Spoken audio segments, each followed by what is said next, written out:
capítulo 26, el verso 25 al 27. Dice así la palabra de Dios: entonces os rociaré con agua limpia y quedaréis limpios de todas vuestras inmundicias, y de todos vuestros ídolos os limpiaré. Además, os daré un corazón nuevo y pondré un espíritu nuevo dentro de vosotros. Quitaré de vuestra carne el corazón de piedra y os daré un corazón de carne.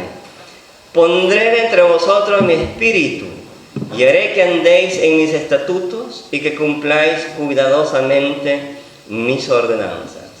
Luego en el libro de Hechos, el capítulo 16, del verso 11 al 15, dice así: zarpando pues de Troas, vinimos con rumbo directo a Samotracia, y el día siguiente a Neápolis, y de allí a Filipos, que es la primera ciudad de la provincia de Macedonia, y una colonia, y estuvimos en aquella ciudad algunos días. Y un día de reposo salimos fuera de la puerta, junto al río, donde solía hacerse la oración, y sentándonos hablamos a las mujeres que se habían reunido. Entonces una mujer llamada Lidia, vendedora de púrpura de la ciudad de Tiatira, que adoraba a Dios, estaba oyendo, y el Señor abrió el corazón de ella para que estuviese atenta a lo que Pablo decía. Y cuando fue bautizada y su familia, nos rogó diciendo: si habéis juzgado que yo sea fiel al Señor, entrad en mi casa y posad. Y nos obligó a quedarnos. Esta es la palabra de Dios. Entonces, no es un tema a propósito del Día de las Mamás, ¿no? Las mamás son todos los días. Pero en este texto muy particular, como hay otros en la Biblia,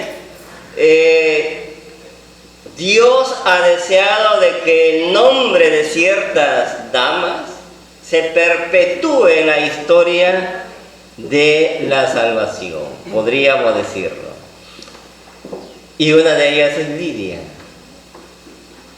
que se convierte en una creyente de importancia en esta localidad. Ahora, este es el segundo relato misionero del apóstol Pablo. Empieza en el capítulo 15 anteriormente, 36, y termina en el capítulo 18, verso 22. Entonces, Pablo y Bernabé entendían claramente que Dios había preparado el mundo conocido de ese tiempo para proclamar el Evangelio y para que Dios continúe salvando a la gente de otros países fuera de Israel. Pero aquí surge entre los misioneros una discusión sobre si van ellos a llevar a Marcos o no. Y la discusión terminó con una separación, dividiéndose el campo misionero, o el campo donde habrían de ellos visitar. Bernabé y Marcos por un lado, y Pablo y Silas, Timoteo y Lucas por otro lado. Ahora, en este segundo viaje misionero, Lucas nos demuestra cómo aquellos que le llamaban los gentiles, que no eran judíos, fueron convertidos a nuestro Señor Jesucristo. También nos enseña que mientras el Evangelio estaba progresando entre los países o lugares y ciudades no judías, los judíos estaban experimentando más conflictos entre el Evangelio y lo que ellos entendían que representaban sus intereses nacionales. Entonces, el apóstol Pablo demuestra que poco a poco los no judíos posiblemente estaban siendo expulsados de las sinagogas. Y Lucas muestra cómo la inclusión de los no creyentes, de los paganos o gentiles, resultó en la exclusión de los judíos del cristianismo. No todos, obviamente. como a veces se puede entender. Porque muchos de los creyentes de la era apostólica eran de descendencia judía, y dentro de ellos los apóstoles mismos. En este contexto, Pablo está prohibido de ir a proclamar el Evangelio a algunos lugares. Tenemos en el capítulo 16, en el verso 6. Entonces, pero es llamado a ir a esta ciudad de Filipos para proclamar el Evangelio. Y Filipos pertenece ahora, esta ciudad, al continente europeo.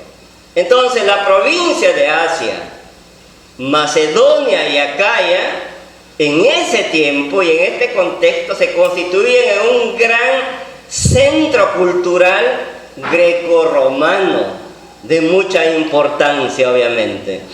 Entonces, en este contexto, podemos dividir este pequeño sermón en 5 partes. Pablo es mostrado aquí por la gracia de Dios como el nuevo conquistador de las tierras no judías.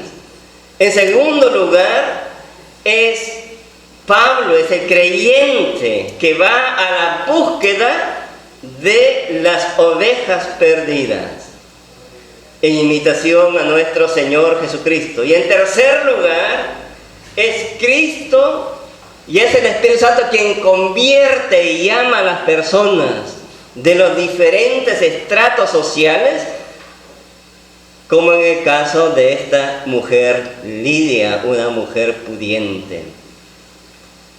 Y en cuarto lugar, solamente el Espíritu Santo, Dios a través del Espíritu Santo, convierte al ser humano, transforma al ser humano, dispone la mente y corazón para escuchar su palabra.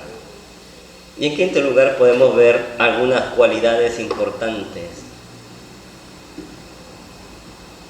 del creyente convertido o de la persona convertida. Entonces veamos el primer punto. El verso 11 dice lo siguiente: zarpando pues de Troas, vinimos con rumbo directo a Samotracia y el día siguiente a Neápolis, y de allí a Filipos, que es la primera ciudad en la provincia de Macedonia y una colonia. Y estuvimos en aquella ciudad algunos días. Entonces este viaje posiblemente llevó varios días en barco. Y llegaron allí, a esta ciudad llamada Filipos. Filipos, este nombre Filipos, fue colocado en honor a Felipe II, quien lo conquistó alrededor del año 356 a.C. Y este Filipo fue el padre de este famoso guerrero llamado o conocido como Alejandro el Grande. En el año 42 a.C., a 48 kilómetros de Filipos, se libró una famosa batalla entre el segundo triunvirato romano constituido por Octavio, Antonio, Lépido, y la otra parte por Bruto y Casio. Bruto bien famoso, ¿no?, quienes habían asesinado al emperador Julio César. Y en esta batalla, estos últimos fueron derrotados. Y en memoria de esta victoria, Octavio lo constituyó como una colonia romana a Filipo, en la cual se establecieron los veteranos de guerra de las legiones romanas, con todos los privilegios romanos que esto significaba, como por ejemplo la extinción de los azotes, la libertad, el arresto a excepción de casos extremos, el derecho a apelar al emperador, etcétera, etcétera. Ahora, en la ciudad de Filipo, el apóstol Pablo se encuentra cara a cara con el imperio romano. Era una provincia romana, o un lugar que pertenecía al gran imperio romano de ese tiempo. Pero así como los grandes reyes de esa época, como Alejandro, César conquistaron estos lugares, podríamos hacer un paralelo entre Pablo como un gran guerrero llamado por Dios y enviado como un nuevo conquistador, no con espada, pero con la espada de la palabra de Dios, para reclamar estos territorios para nuestro Señor Jesucristo, Rey, Señor y señores. Podríamos hacer un paralelo también con nuestro país. Nuestro país fue conquistado por los españoles y fue liberado en 1821.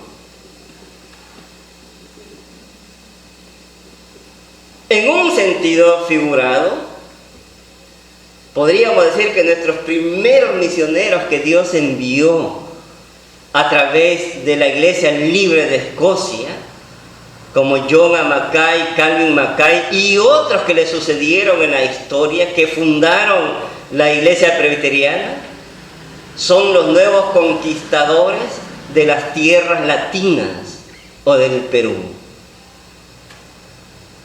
por medio de la proclamación del Evangelio. Ellos vinieron a reclamar estos territorios para nuestro Señor Jesucristo, que es el dueño de estos territorios.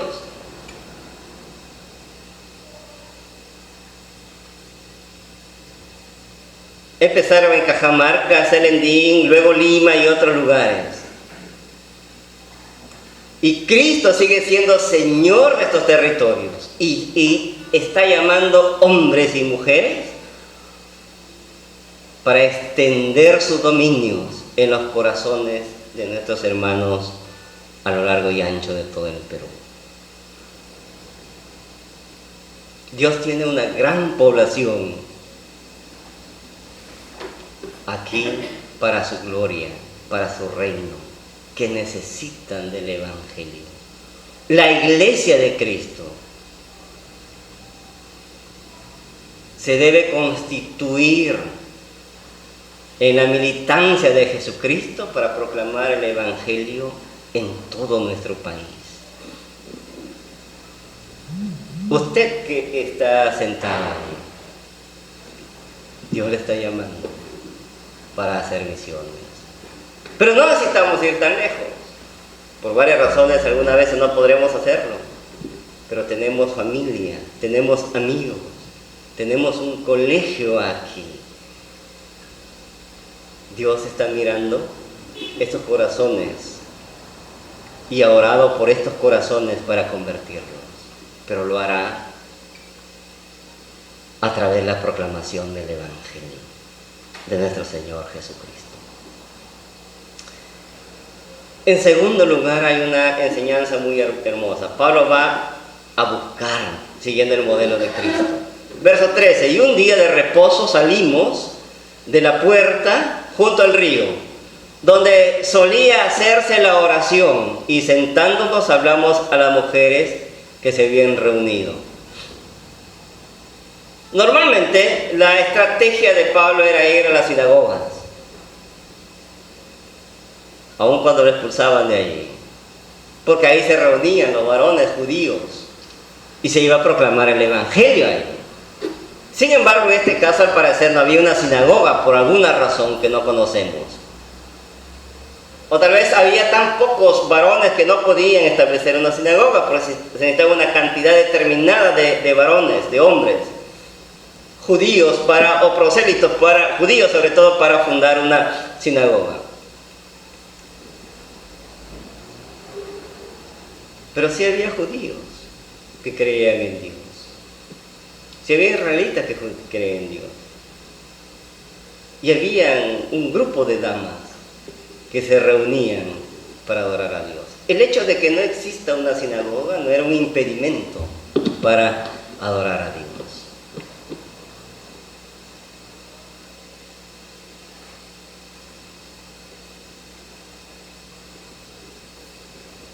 Entonces, al no haber sinagoga, las mujeres convertidas al judaísmo, recuerden que Filipo no era una ciudad que pertenecía a Israel, era una provincia romana, las mujeres convertidas al judaísmo, aquellas que se llamaban piadosas, se reunían a la orilla de un río para orar, para realizar los ritos de purificación. Y las mujeres tenían que caminar aquí, por lo menos 1 kilómetro. Esta es una gran enseñanza para nosotros. Cuando Dios ha despertado nuestro corazón, uno va a tener interés por caminar. Bueno, aquí no caminamos, ¿no? Obvio, si yo vendría, si no habría carro, tal vez no vendría con mi esposa hasta acá, ¿no? Otros vienen de más lejos, pero otros viven aquí al costado, no más cerca. Viven a 1 kilómetro, algunos, ¿no? Pero tenemos mucha flojera de caminar. No es una costumbre aquí en Lima, caminar. En Serendín a mí me encantó mucho una pareja de hermanos creyentes de avanzada edad que caminaban 1 hora de su chacra para ir a la iglesia de Serendín. Haya lluvia, no haya lluvia, igual llegaban. Este hermano el año pasado partió a la presencia del Señor. Y decía, ¿ustedes vienen? ¿Cómo vienen acá? ¿Vienen en caballo, en moto? No, se venían caminando. ¿Qué vienen caminando? Yo los había visitado 2 veces, estaba fuera de la ciudad. 1 hora a pie. Promedio tenían 75, casi 80 años. ¿Cuánto camina usted para venir a la iglesia?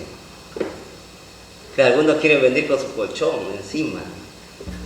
Hacia qué ejemplo, ¿no? Me sentí y yo vivía ahí a 4 puertas de la casa pastoral, de la iglesia en Serendín. Estas mujeres caminaban. Bueno, usted dirá, bueno, en ese tiempo, pues, hermano, no había mototaxi, pues, ¿no? No había combis. Bueno, esa es una excusa para no congregar. Y siempre estamos poniendo una excusa para congregar. Pero ellos caminaban.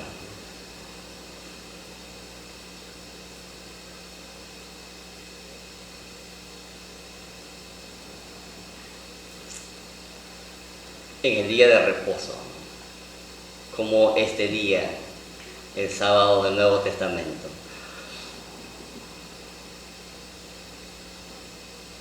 Entonces Pablo sabía que no había sinagoga y Pablo va. Ahora nosotros los pastores esperamos que vengan. Ahora las iglesias esperamos que vengan, pero no vamos. No salimos.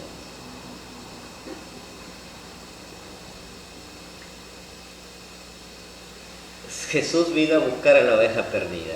Pablo y los apóstoles salieron a buscar a las ovejas perdidas. En consecuencia, nosotros tenemos que salir a buscar a las ovejas perdidas. Y están aquí a nuestro alrededor. Estamos haciendo un trabajo a 3 niveles en el colegio. La mayoría, bueno, todos los padres, obviamente, son nuestros vecinos. Viven alrededor nuestro. Ni siquiera tenemos que caminar mucho para salir a buscarlos. Hemos tenido 2 actividades. Una con los padres, 2 con los chicos. Queremos seguir teniendo más. Pero necesitamos que usted se involucre. Ahora la situación es mucho más fácil. Tenemos las redes sociales. Tal vez hay que grabar ahí un TikTok de medio minuto, ¿no? Eso es más visto, ¿no? Porque escuchar mucho cansa el cerebro. Pero es una forma de salir, de proclamar, de difundir el Evangelio. Y hay que hacerlo por todos los medios.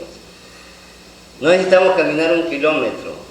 Vamos a salir, obviamente, aquí en algún momento vamos a hacerlo, como lo hacíamos antes. Porque Dios tiene su pueblo allí. A veces puede decir, pastor, pero nadie nos escucha. Pastor, pero no se convierte. Yo me regocijo cuando escucho testimonios de algunos hermanos que hay personas que a los 80 años, después de 30 años de escuchar el Evangelio, están siendo convertidos. Y eso nos muestra la gracia de Dios de esperar tanto tiempo o de darnos tanto tiempo para la conversión. Quisiéramos que se conviertan mañana, pero Dios tiene sus propios propósitos y sus tiempos. Pero eso no elude nuestra responsabilidad de proclamar el Evangelio por todos los medios.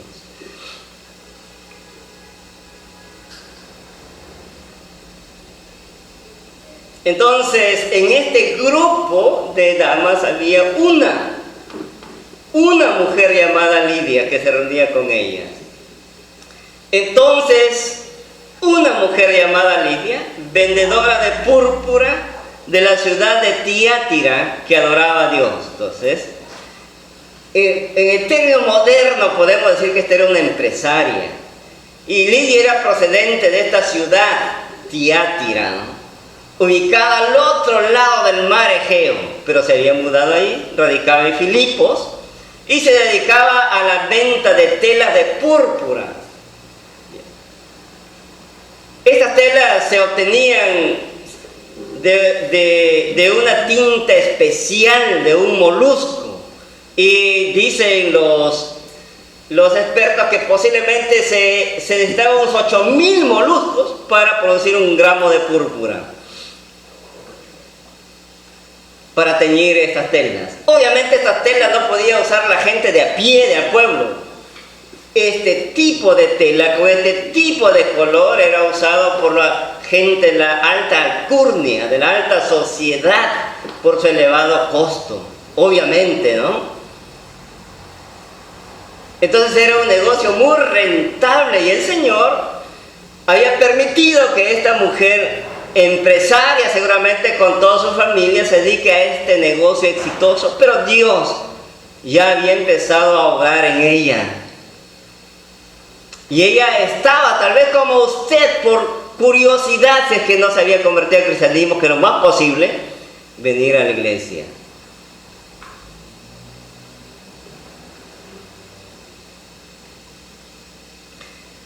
Dios no solamente salva a gente de las clases desposeídas o pobres, Dios también tiene su gente en las altas clases sociales.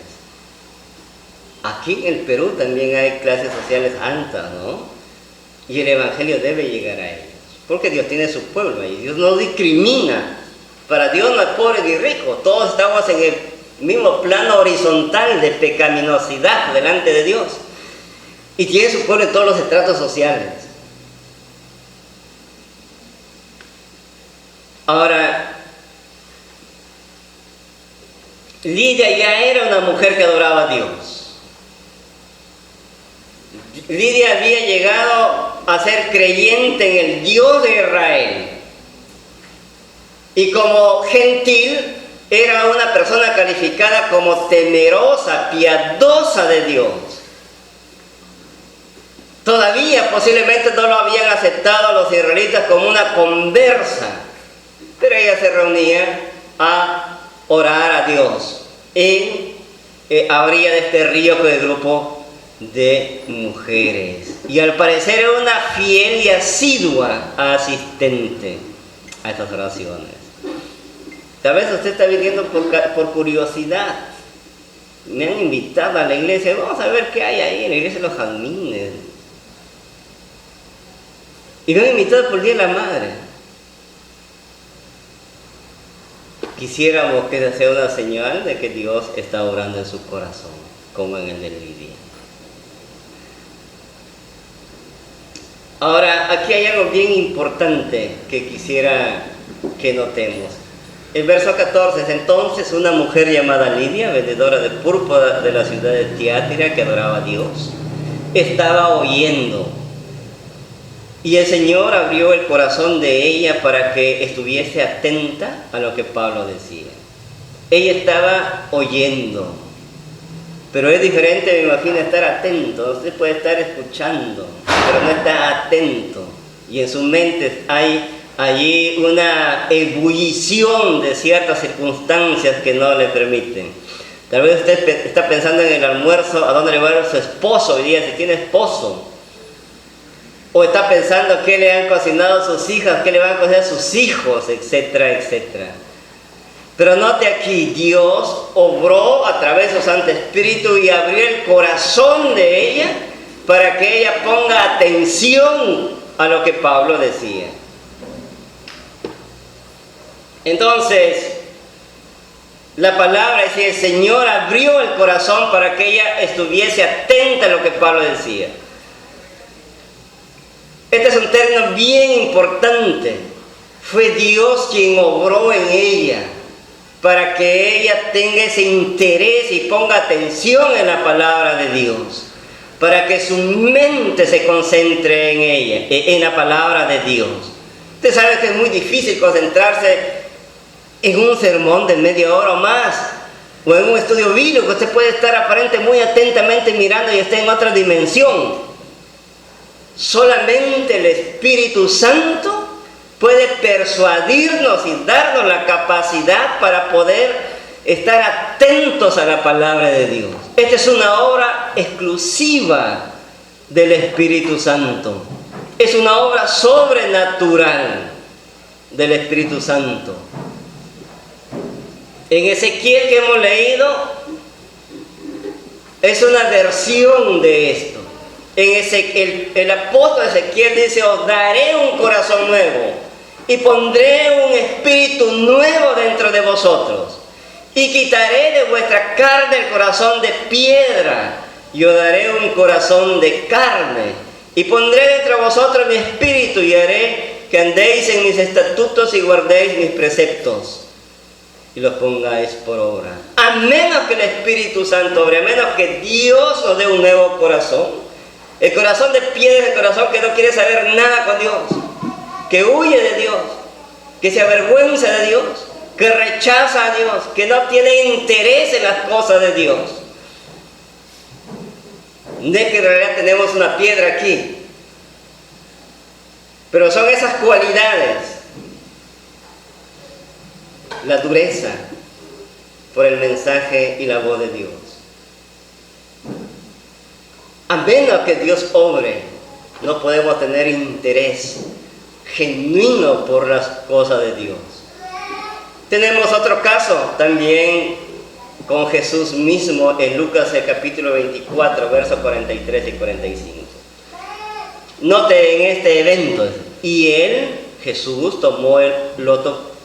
lo tomó y comió delante de ellos, y les dijo: estas son las palabras que os hablé estando aún con vosotros, que era necesario que se cumpliese todo lo que está escrito en la ley de Moisés, en los profetas y en los salmos. Entonces les abrió el entendimiento para que comprendiesen las Escrituras. Y les dijo: así está escrito, y así fue necesario que el Cristo padeciese y resucitase de los muertos al tercer día. Este evento corresponde cuando Jesús ya resucitó y dos discípulos estaban yendo a una aldea llamada Emaús. Y Dios se incorpora ahí con ellos y se va caminando con ellos, se van conversando exactamente sobre su muerte de Jesús. Y ellos ni se habían dado cuenta que estaban caminando y hablando con Jesús. Y pensaban que era un extraño. De la misma manera, sin Cristo, sin que el Espíritu Santo obre primero, todas las cosas de las Sagradas Escrituras y de Cristo serán extrañas para usted y para cualquier ser humano. Entonces, en esa situación, dice: entonces les abrió el entendimiento para que comprendiesen las Escrituras. ¿Quién abre el entendimiento para comprender las Escrituras? Es el Espíritu Santo. Oramos para que Dios les abra el entendimiento a sus vecinos, a sus familiares, a nuestros amigos, a nuestra comunidad, para que entiendan las Escrituras. Y usted dirá: pero ¿por qué si no es necesario? No necesita de nadie. No necesito de Dios para entender las Escrituras. Vaya que sí lo necesita. Por esta razón que Pablo explica en 2 Corintios 4:13 en adelante.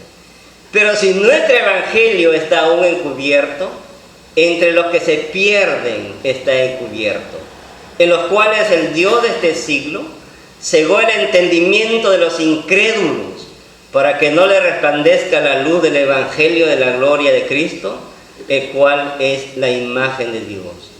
Porque Dios, que mandó que de las tinieblas resplandeciese la luz, es el que resplandeció en nuestros corazones para iluminación del conocimiento de la gloria de Dios en la faz de Jesucristo.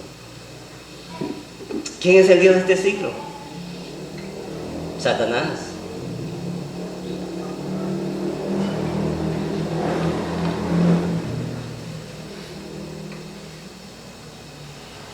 Él ha cegado el entendimiento de los incrédulos, dice Pablo, para que no le resplandezca en su corazón el Evangelio de Jesucristo.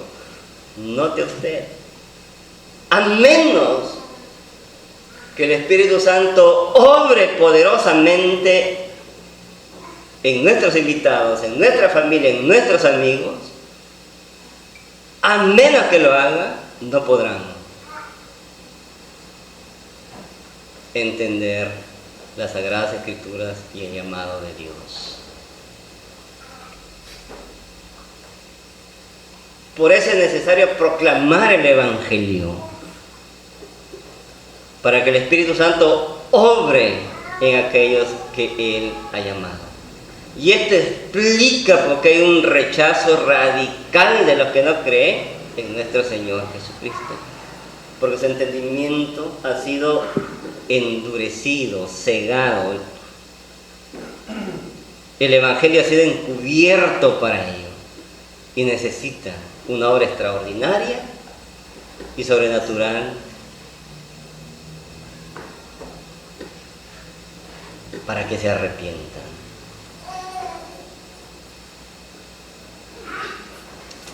Y eso sucedió con Lidia. Lidia se reunía a adorar con Dios, o con los judíos a Dios, con las mujeres judías a Dios. Creía en un Dios. Bueno, si usted le pregunta a cualquiera cree en Dios, posiblemente la mayoría va a decir, sí, claro, creo en Dios.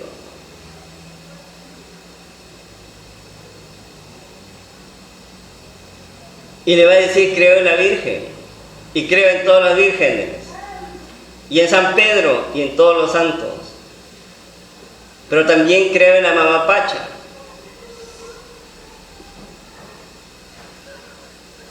Y etcétera, y etcétera. A su manera hemos creído también nosotros como ellos.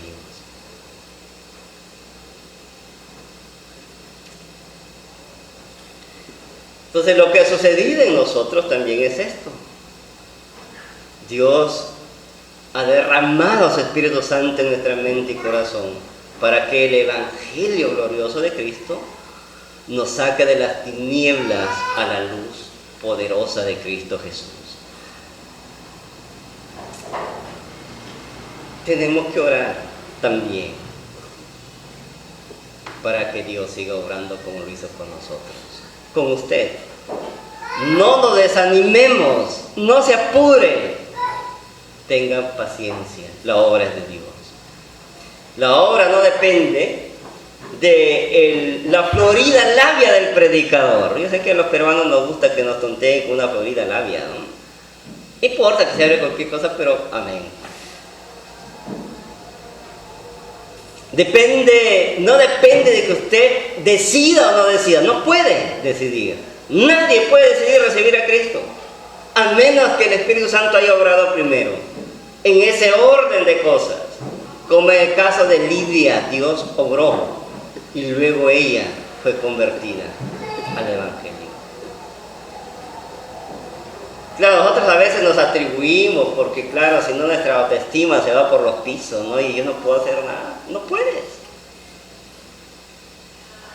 Algo tengo que hacer, pues pastor, anímame, ¿no? Yo he creído, ¿no? Por mi propia voluntad. No puedes, no hemos podido. Todos nosotros somos un tipo de Lidia, podemos decir, que Dios en su misericordia obró para que ese Evangelio nos convierta a Cristo Jesús. nuestro vecino, nuestra vecina, los padres de colegio, los alumnos, son también como Lidia. Necesitan del Espíritu Santo, necesitan del poder de Dios para que crean en Él.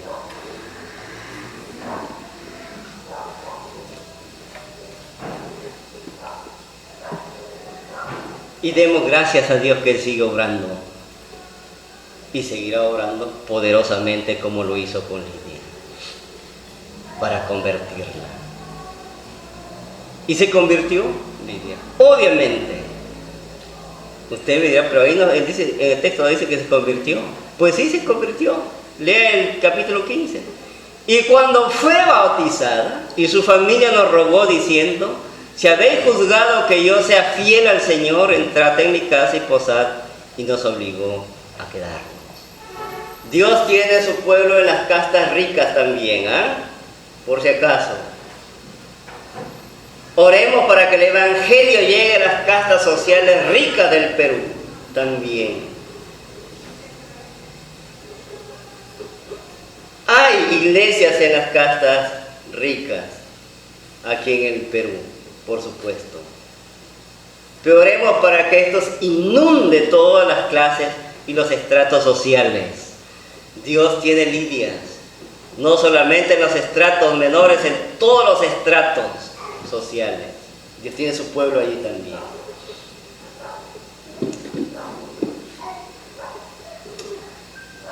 En el versículo 15 nosotros podemos observar aquí, meditar en unas cualidades de alguien a quien Dios ha convertido. En primer lugar, se bautizó. Ella y su familia. Ella y su familia. Era una mujer que llevaba los pantalones en la casa. Pero ella y su familia. Aquí se convierten los padres, ¿no es cierto? Y los hijos. No, mire, ya cuando mi hijo tenga 30 años. ¿O no? Ella fue obediente a Dios. Se bautizó ella y su familia. Todos los que estaban obviamente en su casa. ¿Qué debe hacer usted cuando el Señor lo convierte? Bautícese, pues, si no ha sido bautizado. Y su familia. Tenemos un grave problema, pues, en estos tiempos. Los padres han perdido la autoridad sobre los hijos. Y cada vez se pierde más la autoridad sobre los hijos.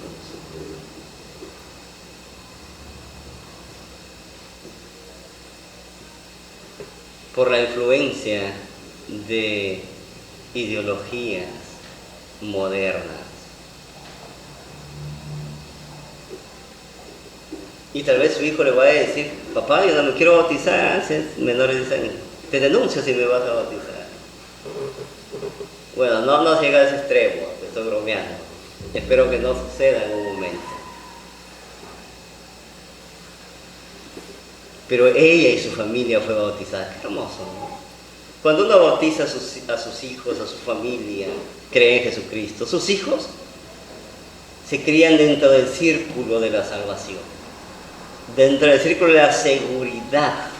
Y los padres tienen el deber de orientar. ¿Hasta los cuántos años? Hasta los 12, porque después ya no pueden con los hijos. Pero aproveche ese tiempo, por lo menos. Porque después de los 15 y 18, usted puede patalear, decir lo que quiera, pero su hijo va a tomar la decisión que mejor le parece, así usted le ruegue. La salvación proviene de Dios, pero cada uno tiene que hacer su parte que le corresponde según el mandato de Dios.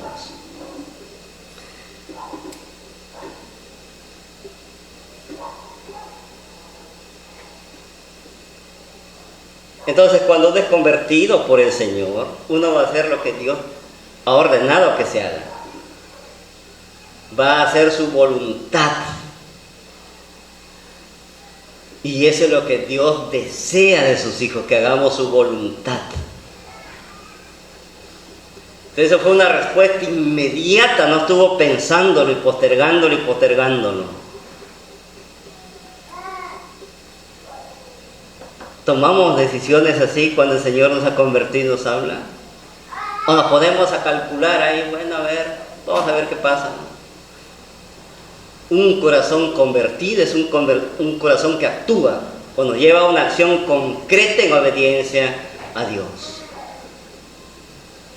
En segundo lugar, una vez que Lidia es convertida al Señor, ella se convierte en una creyente hospitalaria. Les pide, y dice Pablo, que casi les obliga a quedarse con ellos. Juzguen ustedes, el Señor me ha convertido, quiero ser obediente a Dios, pueden quedarse, quédense en mi casa. Bueno, la hospitalidad hoy día se está perdiendo, sobre todo en las grandes ciudades, en la metrópolis como Lima. Obviamente a veces los apartamentos son tan pequeños y que a propósito se compra tan pequeño para no recibir a nadie más. No es por falta de recursos, ¿no? Pero es difícil recibir a alguien.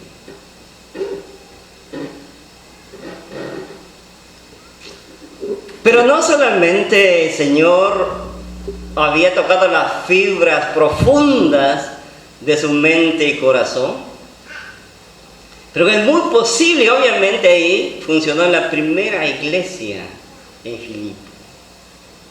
Qué hermoso, ¿no? Y una iglesia que apoyó frecuentemente al apóstol Pablo. Y justamente por eso Pablo, hay una carta que se llama a los filipenses, ¿no? A la iglesia que quedaba en este lugar donde el Señor convirtió a esta mujer, Lidia, y lo usó como un gran instrumento de bendición para la propagación del Evangelio. Pablo en Filipenses, en la carta que escribe esta iglesia de Filipo, dice así, el capítulo 4, versos 14 y 15. Sin embargo, bien hicisteis en participar conmigo en mi tribulación. Y sabéis también vosotros, oh filipenses, que al principio de la predicación del Evangelio, cuando partí de Macedonia, ninguna iglesia participó conmigo en razón de dar y recibir, sino vosotros solos. Note usted lo notable que Dios hizo de esta iglesia de Filipos.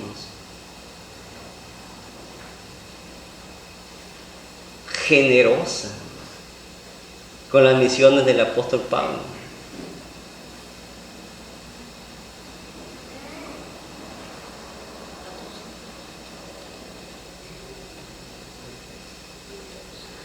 Una de las preguntas que a veces ocurre, dice, hermano, ¿pero qué hago cuando voy a un lugar y no hay una iglesia presbiteriana?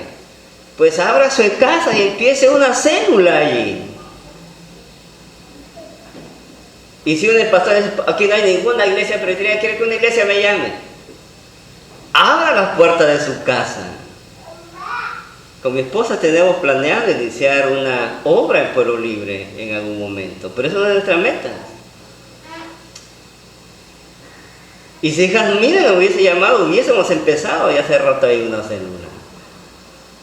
Y vamos a hacerlo en algún momento, donde Dios nos llame. Entonces, pone su casa a servicio de Dios y se vuelve en una iglesia, no sabemos el tamaño exactamente, pero es netamente misionera y que contribuyó profundamente a la extensión del reino de los cielos alrededores. Gracias a Dios, quien convirtió a esta mujer llamada Lidia. Bueno, ¿cuántas Lidias hay aquí esta mañana? A ver, voy a contar, a ver. 1, 2, 3, hay varias, ¿no? Sea como Lidia. Pídale al Señor que sea como Lidia. O algunos rasgos de Lidia. Dios puede convertirle a usted en una gran mujer. Como anoche mencionábamos, para la gloria suya. Dios no solamente ha llamado hombres, ha llamado mujeres. con una notable influencia también allí y con su familia. ¿Puede usted ser influyente en su casa, en su medio? Por supuesto que sí. Puede ser usted muy influyente. Un instrumento en las manos de Dios. No por casualidad su nombre se perpetuará de Lidia. Han pasado más de 1000 años y seguirá siendo un ejemplo para nosotros, para nuestras damas. Dios quiere usarla a usted. La está usando y seguirá usándola mucho más. Pero ponga su vida en las manos de Dios.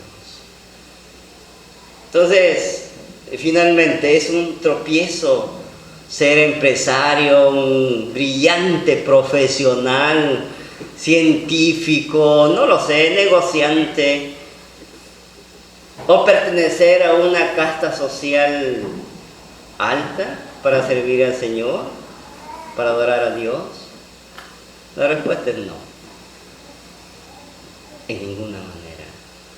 Que su profesión, que su trabajo, que su brillantez por ser un notable profesional, cualquier cosa, que su casta social no se convierta en un gran escollo para poner excusa delante de Dios. Dios está llamando hombres, mujeres y todas las clases sociales y todas las profesiones para su reino y para la extensión de su reino. Y ni siquiera necesita convertirse en un gran predicador o predicadora.